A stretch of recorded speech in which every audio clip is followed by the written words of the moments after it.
Have the arms out wide, palms flipped up.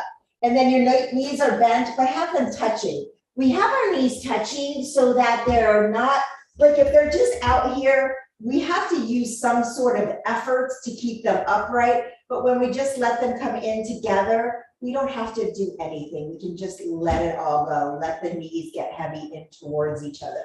I think the most important thing that I would want you to take away from any of my classes, and I say this all the time, is a spinal alignment. When we lie down on the mat, we tuck the shoulder blades under, we tuck the chin, and we tuck the tailbone. This aligns our spine while in Shavasana. We do this in our Sukhasana and seated poses. We do this in our mountain pose.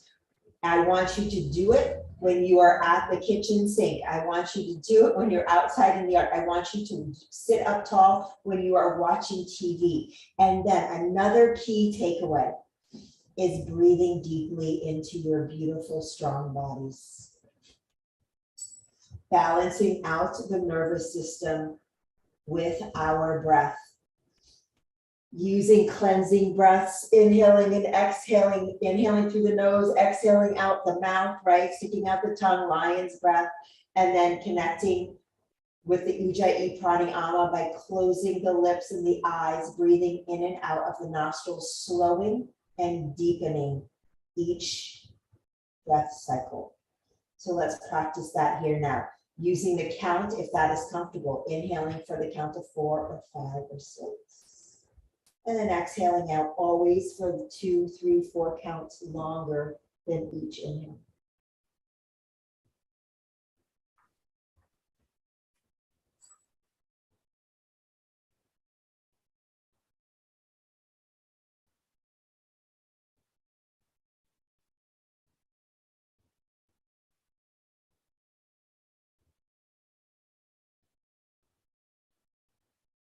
As you're breathing, can you soften the muscles in the face? Kind of do a scan of the body. Soften all the muscles in the face, lower the jaw and kind of move it around, move the chin around, just releasing the stress in the jaw. We'll work on this more tomorrow. Soften the chest so the shoulders roll back heavy. Let the belly and the back and the glutes just soften. Knees get heavy in towards each other. Can you slow and lengthen the breath cycle a little bit more if you're counting at a count?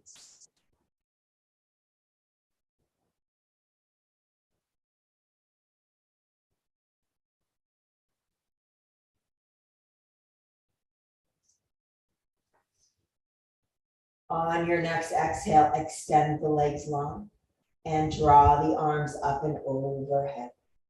Nice big breath, sway side to side. On your next exhale, hug the knees into the chest, give them a big squeeze and rock side to side.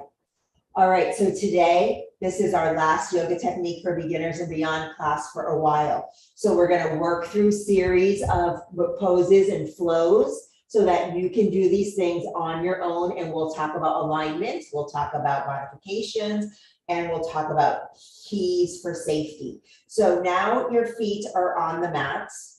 Retuck the shoulder blades, retuck the chin, retuck the tailbone. We bring our fingertips behind our head. We keep the elbows out wide.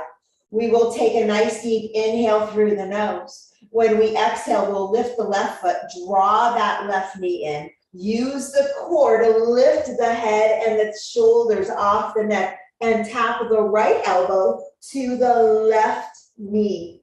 And then inhale, bring it back down. Exhale, left elbow to right knee and inhale it down.